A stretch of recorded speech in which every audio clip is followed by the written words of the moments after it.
far too kind. Thank you so much. It's very nice to be here. I'm J.R. Huffman.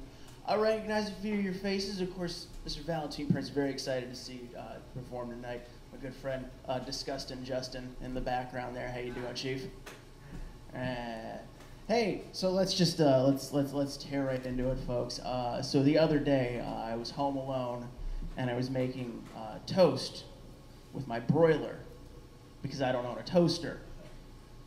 And I noticed in my refrigerator I had some leftover spaghetti sauce and cheese. And I put it on the toast, and I actually said, "Hey, it's like a little pizza."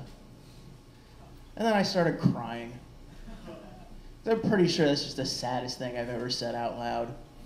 I think I'm only a few steps away from like sending out a Christmas card that has a picture of me and a pet cat, like, "Meowie Christmas from JR and Mr. Whiskers.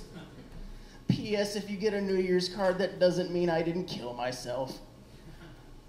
Aww. So I do live downtown Boston, right in Chinatown, and I've been there for about, a year and a half now. I think the initial shock's starting to wear off. I'm starting to feel like I'm acclimating because, now I get really nervous and upset when I see other white people in the neighborhood. "You lost, Round Eye? There's no old neighbors around here. You go now." Ugh. This is so stupid. Hey, so I want to talk about conventions for a little bit.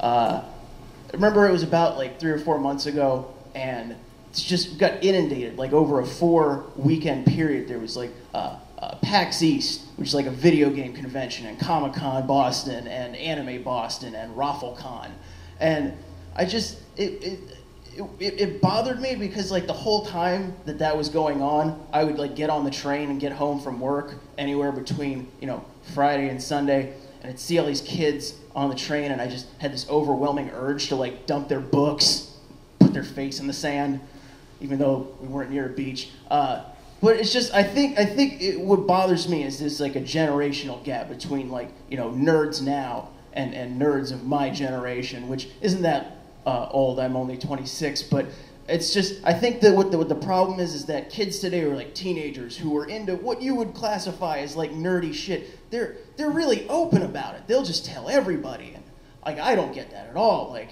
you see them like reading comic books without any shame, and I'm like, no, you should hide that. Don't tell anyone. And don't like. Wow, you know what? This is going absolutely nowhere. There was a point to this, I think, but let me just stick to what I'm good at, which is telling you about why I'm an awful person. And this is a much better story that illustrates that. I was on the train recently, and I saw a young lady get on, and then initially I then started to wonder, hey, maybe she's not a lady. Because there were some questionable things about her appearance, and so I was like, oh, I know, I'll look at to see if she has an Adam's apple. And then I started to realize, I don't know what an Adam's apple looks like. So that presented a problem with my plan.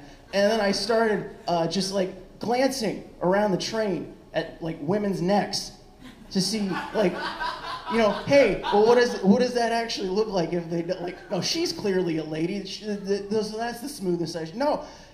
This and then like this goes on from there, and I'm just like, wow, everybody just thinks I'm a serial killer right now because most guys would normally just try and like look up a girl's skirt when she sits down, but I'm intently studying their necklines and not like looking at their breasts either. It's a straight line of sight to like just right here, and then I go home and I want to kill myself because I'm that creepy and upsetting to other people.